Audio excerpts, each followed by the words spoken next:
நேசமோ காசளவு பாசமோ கடுகளவு. வாங்க வாங்க சம்பந்தி அம்மா வாங்க. எங்க இவ்வளவு தூரம்? சம்பந்தியை பார்த்துட்டு போலாம் வந்தேன். இருக்காரா? இருக்கார். இவ்வளவு நேரம் பேப்பர் படிச்சிருந்தார். இப்பதான் குளிக்கிறதுக்கு போயிருக்கார். எம்டி சுந்தரம் சார் குளிச்சுட்டு ட்ரெஸ் பண்ணிட்டு டிஃபனை சாப்பிட்டுட்டாருன்னா உடனே கார் எடுத்துன்னு ஆபீஸ்க்கு போயிடுவார். இது அவருடைய டெய்லி ரொட்டீன். ஐயோ, என்னால அவரோட ப்ரோக்ராம் ஏதாவது கெட்டு போயிட போகுது. நான் வேணா போயிட்டு அப்புறம் இன்னொரு நாளைக்கு வரேன். எதுக்கு? நான் சஸ்பெண்ட் ஆகிறதுக்கா? உட்காருங்க உட்காருங்க. என்னைக்கோ வர சம்பந்தி அம்மாவை ஏன்டா திருப்பி அனுப்பிச்சோன்னு என்ன 10 நாள் சஸ்பெண்ட் பண்ணிடுவார்.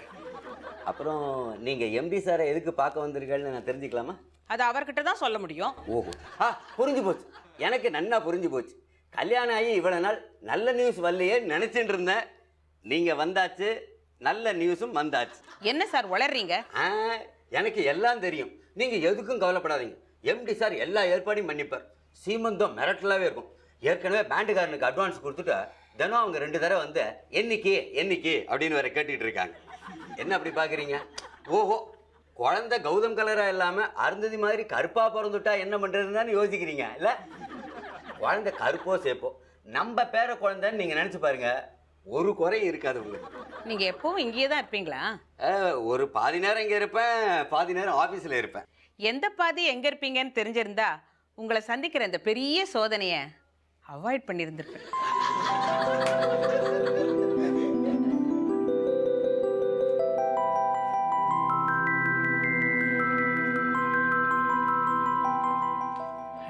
நமஸ்காரம். வாங்கப்பா. நமஸ்காரம். வந்து ரொம்ப நேரம் ஆச்சா? உட்காருங்க. நரசிம்மா, அவசரம் தான். யார் வந்திருக்கான்னு உடனே வந்து சொல்றது இல்ல. நீங்க பாத்ரூம்ல குளிச்சுட்டு இருந்தீங்க அன்னைக்கு. அப்படிதான் அவசரம் நினைச்சுன்னு வெண்டிலேட்டர் வழியா எட்டி பார்த்து சொன்னேன், 10 நாள் சஸ்பெண்ட் பண்ணிட்டேன். அப்புறம் ஒரு நாளைக்கு அவசரம் நினைச்சுன்னு பாத்ரூம் கதவை தட்டி சொன்னேன், 1 நாள் சஸ்பெண்ட் பண்ணிட்டேன். இந்த சஸ்பென்ஷன் அவாய்ட் பண்ணலான்னு தான் நீங்க வந்ததுக்கு பிறகு சொல்லலாம்னு இருந்தேன். சரி அம்மா, இவனை என்னைக்கோ ஒழிச்சு கட்டியிருப்பேன். இந்த பயலை ஏன் டாலரேட் பண்றேன்னா, இந்த பயலுக்கு ஒரு சின்ன ராசி, அதுக்காக தான். ஓர்மன் இல்லையா? என்ன விஷயம்? என்ன விஷயம்? எனக்கு தெரிஞ்சு போச்சு. ஒரு சந்தோஷமான விஷயம். இந்த வீட்டுல பேர குழந்தை துள்ளி விளையாட போறது. ஆமா. அப்படியா? சொல்லுங்கம்மா. இல்ல இல்ல, அதெல்லாம் ஒண்ணும் இல்ல. என்னையா நரசிம்மா? நான் உங்களை பாக்குறதுக்காக வந்தேன். வந்ததுல இருந்து அவரா ஏதோ கேள்வி கேட்டுக்கிறாரு, அவரா ஏதோ பதிலும் சொல்லிக்கிறாரு. என்ன பேசவே விடல. அப்படி ஒரு சந்தோஷமான சமாச்சாரம் நான் இப்படியா வருவேன்? பழம் பூ ஸ்வீட்டுன்னு 7-8 தட்டோட வந்திருக்க மாட்டேனா? முந்திரி கொட்டை. சரிம்மா, வேற என்ன விஷயம்? ரமணிக்கு ஏதாவது கல்யாணம் ஃபிக்ஸ் பண்ணிருக்கீங்களா? பணம் ஏதாவது தேவையா? கேளுங்கம்மா. இல்ல, ரமணிக்கு இப்ப கல்யாணம் பண்ற ஐடியா எதுவுமே இல்ல. அவளுக்கு சங்கீதத்துல ஏதோ பெருசா அச்சீவ் பண்ணணுமா. அப்படியா? Very good. பின்ன வேற என்ன விஷயமா பார்க்க வந்தீங்க? அது இவர் இருப்பாரா? மாட்டானே, போனா போயிடுவானே. அவங்களுக்கு தனியா பேசணுமா? நீ ஆபீஸ் போடா. இப்ப அப்படிதான் சொல்லுவேன். அவ போன பிறகு என்னை தனியா கூப்பிட்டு வச்சு ஒரு பாட்டம் டீட்டெயில்டா சொல்லுவேன். உங்களை பத்தி சரியா புரிஞ்சு வச்சுட்டு இருக்கிறவன் நான் ஒத்தந்தான். என்ன புரிஞ்சு வச்சுட்ட? நீங்க குழந்தை மாதிரி. சீப்பா போ சொன்னடா. என்னம்மா ரொம்ப தயங்குறீங்க? அருந்ததி பத்தி ஏதாவது கம்ப்ளைண்டா? சாச்சா, அருந்ததி பத்தி சொல்றதுக்கு என்ன இருக்கு? தங்கமான பொண்ணு அவ. கருப்பு தங்கம். அவ எனக்கு மருமகளா வர்றதுக்கு நான் எவ்வளவு கொடுத்து வச்சிருக்கேன் தெரியுமா? எங்க வீட்டுல எல்லாருக்கும் அவளை ரொம்ப பிடிக்குது. அவ்வளவு பொறுமை, அவ்வளவு நிதானம். என்ன ஒரு வேலை செய்ய விடுறது இல்ல. அவ வந்ததுக்கு அப்புறம் நான் ஒரு சுத்து பெருத்துட்டேன். நீங்க சொல்றதெல்லாம் கேட்க சந்தோஷமாவும் இருக்கு. ஆனா இதெல்லாம் பார்க்க அவங்க அம்மா இல்லைன்னு வருத்தமாவும் இருக்கு. எனக்கு ஒரு சந்தேகம் இருக்கு. அதை உங்ககிட்ட எப்படி கேட்கறதுன்னு தான் தெரியல. சொல்லுங்கம்மா. இதை நான் உங்ககிட்ட தனியா கேட்கணும்னு தான் வந்தேன். அதான் வீட்டுக்கார கூட கூட்டிட்டு வரல. அவர் ஒரு ஓட்டவாய். அருந்ததிக்கு சின்ன வயசுல தலையில அடிக்கடி ஏதாவது பட்டிருக்குமா? இல்ல எதையாவது பார்த்து பயந்துருப்பாளா? ஏன், என்னாச்சு? எதை வச்சு அப்படி கேக்குறீங்க? இல்ல, சில சமயம் அருந்ததி நடந்துக்கிற விதம் புரிய மாட்டேங்குது. திடீர்னு அழறா, திடீர்னு சிரிக்கிறா. சில சமயம் பிரம்ம பிடிச்சாப்புல இருக்கா, சில சமயம் ரொம்ப நார்மலாவே இருக்கா. வீட்டு வேலை செஞ்சுட்டு இருக்கும் போதே கௌதம் ஆபீஸ்ல இந்த நேரத்துல என்ன பண்ணிட்டு இருக்கான் அப்படின்னு ஏதோ கற்பனையா சொல்றா. செக் பண்ணி பார்த்தா அப்படியே நடந்திருக்கு. இது எப்படி முடியும்? ஒரே குழப்பமா இருக்கு. ஒண்ணுமே புரியல. நீங்க சொல்றதா எனக்கு கொஞ்சம் கூட புரியல. என்னமே? How is it possible? இதையே தான் நானும் கேட்டேன். மனக்கண்ல டிவி மாதிரி ஓடுதுங்கிறா. டிவி மாதிரி ஓடுதா? என்னமா சொல்றீங்க? இப்படித்தான் அன்னைக்கு ஒரு நாள் நாங்க எல்லாரும் டிவில ஏதோ ஒரு சீனை பார்த்து சிரிச்சுக்கிட்டே இருந்தோம். அதே சீனை பார்த்து இவ அழுதுகிட்டே இருந்தா. என்னம்மான்னு கேட்டேன். அத்தை, நீங்க பார்க்கறது சிரிப்பு காட்சி, நான் பார்க்கறது சிரிப்பா சிரிக்கிற காட்சி அப்படிங்கிறா. நீங்க ஒன்றும் தப்பா நினைக்காதீங்க, அவளுக்கு என்னன்னு எங்களோட புத்திக்கு எட்டல. சரி, இதுக்கு மேலேயும் உங்கள்கிட்ட சொல்லாம இருக்கக்கூடாதுன்னு தான் சொல்ல வந்தேன். மாப்பிள்ளைக்கு தெரியுமா இதை பத்தி? தெரியும். பின்ன ஏன் உடனே இதை பத்தி என்கிட்ட பேசல? தினம் நான் ஆபீஸ்ல பாத்துக்கிட்டு தானே இருக்கான். பாருங்க சம்பந்தி அம்மா, அருந்ததிக்கு எந்த விதமான ப்ராப்ளமும் கிடையாது. அவ என் பொண்ணு, அவளோட உடல் மனசு எல்லாம் நல்ல உறுதியா தான் இருக்கு. கௌதம் அவன் மேல கன்சர்ன்டா இல்ல, அவளை சந்தோஷமா வச்சுக்கலங்கிற வரைக்கும் எனக்கு நல்லா புரியுது. புருஷன் அன்பா இருந்தான்னா ஒட்டு திண்ணையில கூட கொடுத்து நடத்தலாமா? அவனே ஏனோதான்னு இருந்தா வாழ்க்கை வெறுத்து தான் போகும், புத்தி பேதலிச்சு தான் போகும். அப்படியெல்லாம் நீங்க சொல்லக்கூடாது. அவங்க 2 பேரும் ரொம்ப சந்தோஷமா தான் இருக்காங்க. இன்னும் சொல்லப்போனா கௌதம் அவன் மேல உயிரியே வச்சிருக்கான். இருந்திருந்தா நரசிம்மன் சொன்ன மாதிரி ஏதோ நல்ல விஷயம் சொல்ல வந்திருப்பீங்களே. இல்லைன்னு தெரியுது, ப்ராப்ளம் அங்கதான். மன்னிக்கணும், நீங்க தப்பா நினைக்கலன்னா அருந்ததி ஏதாவது ஒரு நல்ல டாக்டர் கிட்ட காட்டலாமா? என்ன பேசுறீங்க நீங்க? என் பொண்ணுக்கு பைத்தியனே முடிவு பண்ணிட்டீங்களா? கடவுளே, என் வாயை திறந்து அப்படி ஒரு வார்த்தையை சொல்ல மாட்டேன். என்ன எதுக்காக டாக்டர்? எந்த ஒரு பிரச்சனை வந்தாலும் என் பெண்ணோட மென்டல் பேலன்ஸ் மிஸ் ஆகாதுன்னு எனக்கு நல்லாவே தெரியும். இது பாருங்க, ஏதோ ஒரு பைத்தியத்தை பணத்தால மறைச்சு நம்ம தலையில கட்டிட்டான் இந்த சுந்தரம் நீங்க நினைச்சீங்க. தாராளமா கொண்டு வீட்டுல விட்டு போங்க. பாருமா, எனக்கு ஒண்ணு நிச்சயமா தெரியுது. ஏதோ ஒரு கருப்பு பொண்ணு நம்ம வீட்டுல மருமகளா வந்து வச்சுட்டாலே அப்படிங்கிற ஆதங்கத்துல நீங்களா ஒரு காரணத்தை கற்பனை பண்ணி பாக்குறீங்க. என்ன இப்படி எல்லாம் பேசுறீங்க? எப்படிமா பேசுறது? பேசுறது சுத்த நான்சென்ஸா இருக்கு. பாருமா சம்மதியம்மா, மேல எதுக்கு பேச்சு? என் பொண்ணு கல்யாணமே நடக்கலன்னு நினைச்சுக்கிறேமா. குழந்தைவளை இங்க விடுங்க, அதை வச்சு காப்பாத்துக்க என்னால முடியும்.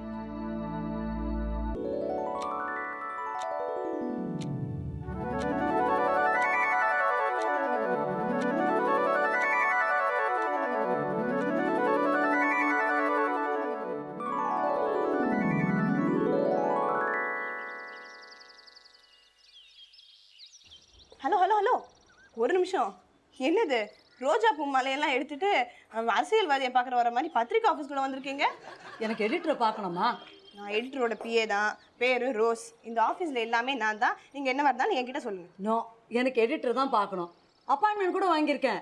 11:30க்கு வர சொன்னாங்க. நிர்மலான்னு சொல்லுங்க. நிர்மலா? எங்கிட்டயா சொல்லுசன? போய் அவங்க கிட்ட சொல்லுங்கம்மா, வர சொல்லுவாங்க. பாஸ், உங்களை பார்க்க ஒரு மாலை வந்திருக்கு பாஸ். பாஸ் டெலிஃபோனில் பேசிகிட்டு இருக்காங்க, இருந்தாலும் உங்களை உள்ள வர சொன்னாங்க. பரவாயில்ல, அவங்க பேசி முடிக்கட்டும், அது வரைக்கும் வெயிட் பண்ணுறேன். அப்படின்னா உங்களுக்கு வயசாயிடும். என்ன சொல்கிறீங்க?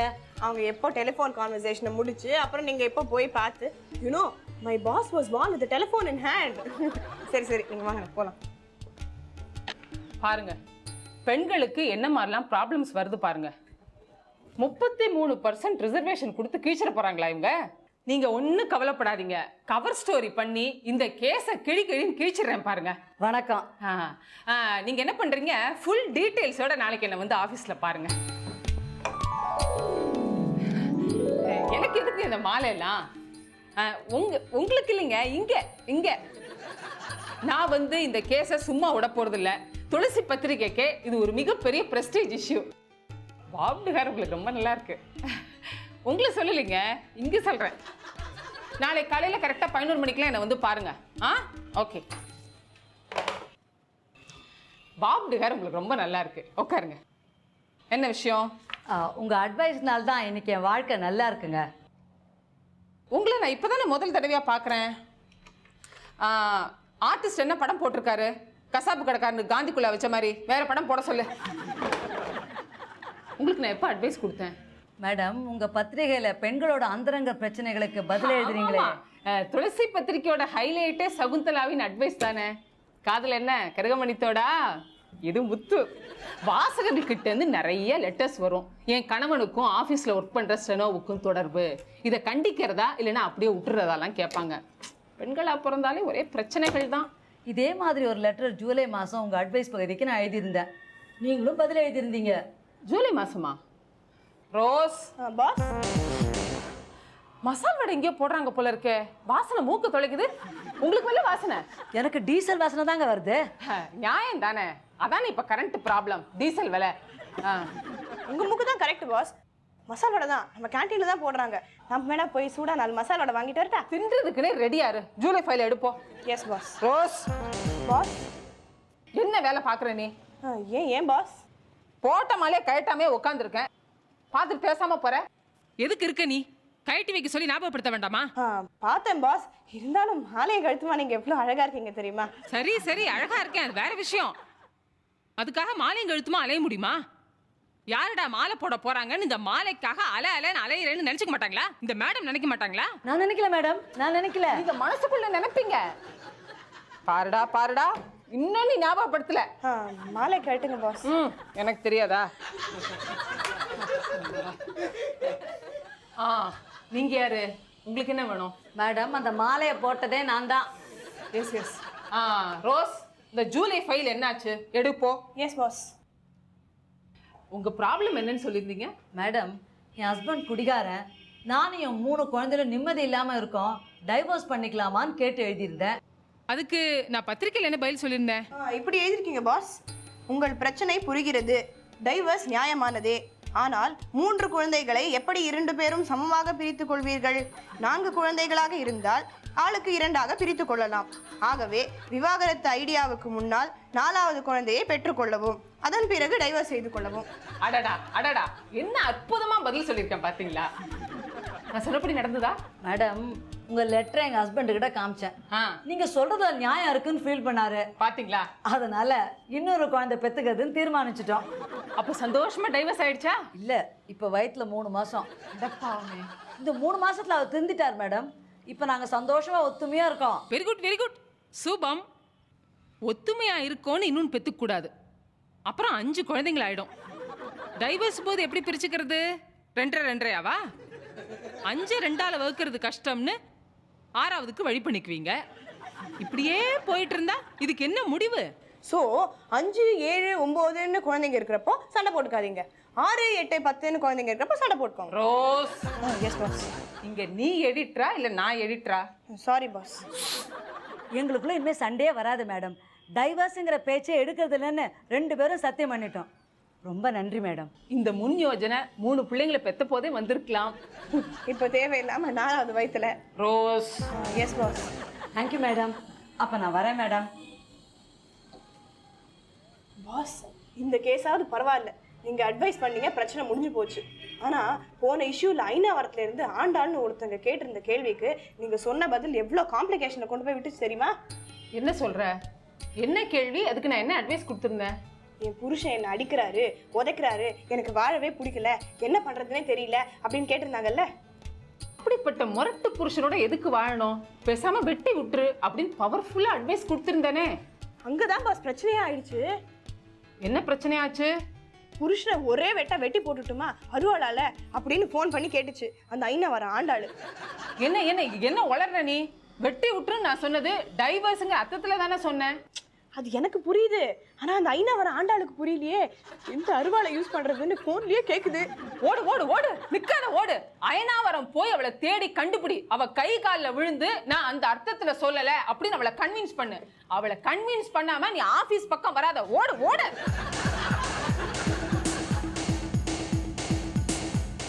எடிட்டர் இருக்காங்களா? இன்னொரு கேஸா இருக்காங்க, போங்க.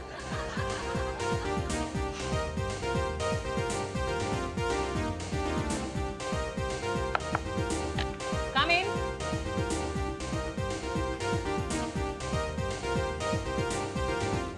யார் நீங்க? என்ன வேணும்? அட்வைஸ் வேணுமா டைவர்ஸ் வேணுமா?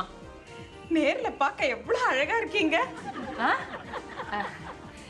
இருப்பேன், உட்காருங்க. சன்ஃப்ளவர் ஆயில் மூக்க துடைக்கிறதே, கிச்சன்ல இருந்து அப்பளம் பொரிச்சிட்டு நேரம் அப்படி வரீங்களா? அட, கரெக்டா சொல்லிட்டீங்களே. என் மூக்கு அப்படிங்க. நான் உங்களோட பரம ரசிகன். உங்களோட மேகசின்னா எனக்கு உயிர். அதுலயும் சகுந்தலா அட்வைஸ் பகுதினா எனக்கு ரொம்ப ரொம்ப பிடிக்கும். என்னோட அன்பின் அடையாளமா அப்பளமா இல்ல, ஒரு பொன்னாடை. வாழ்க என்றும் துளசி வாழிய பல்லாண்டு. அடடா, என்ன அற்புதமா பாடுறீங்க. பாடுறதா? ஆடுவேன், நல்லாவே ஆடுவேன். என்ன பண்றது? குடத்திலிட்ட விளக்கு. குடத்திலிட்ட விளக்கெல்லாம் குன்று மேல ஏத்துறது தானே என்னோட வேலையை. என்னையும் ஏத்தி விட்டுருங்களேன். இப்பதானே வந்திருக்கீங்க. நீங்க ரொம்ப நல்லவங்கன்னு கேள்விப்பட்டிருக்கேன். அது எனக்கே எப்படி தெரியும்? ஒருவேளை என் காது முதுகு பக்கம் இருந்தா தெரிஞ்சிருக்கலாம். அடாடாடாடா, என்ன அறிவார்த்தமா பேசுறீங்க. அரிக்கும் போது சொரிஞ்சு கொடுக்குற சந்தோஷத்தை விட அதிகமான சந்தோஷம் இருக்கிறதா எனக்கு தெரியல. அதே மாதிரிதான் இந்த புகழ்ச்சியும். என் பேர் மோகனா. நல்ல லே அவுட் போட்ட பக்கம் மாதிரி இருக்கு உங்க முகம். ஆமா, உங்களுக்கு என்ன வயசு இருக்கும்? வழக்கமா நான் பாதி தான் சொல்லுவேன். பரவாயில்ல, சொல்லுங்க, நான் 2ஆல பெருக்கிக்கிறேன். நான் பாதின்னு சொன்னது 2வது டிஜிட் மட்டும்தான், 8. அது 38 இருக்கலாம், 48 இருக்கலாம், 58 இருக்கலாம், 60. நான் வந்திருக்கிறது ஒரு பிரச்சனையோட வந்திருக்கேன். பிரச்சனையை பொதுவா தபால்ல தான் அனுப்பணும். நேரா நீங்களே தபால வந்து நிக்க கூடாது. என்ன பிரச்சனை சொல்லுங்க. ஒருத்தர் மனசுல நினைக்கிறத அப்படியே ஒண்ணு விடாம இன்னொருத்தரால சொல்ல முடியுமா? ஜோசியர் பகுதி கேள்வினா இது. யாருக்கு அந்த மாதிரி சக்தி இருக்கு? உங்களுக்கா? இல்ல, என் மருமகளுக்கு. கொஞ்சம் விவரமா தான் சொல்லுங்களேன்.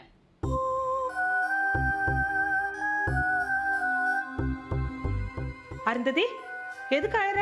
ஆஃபீஸ்க்கு ஒரு ஜோசியரை வரவழைச்சு இந்த சனியை எப்போ என்னை விட்டு ஒழியும் அப்படின்னு இப்போ கேட்டுட்டு இருக்காரே, இது நியாயமா அத்தை?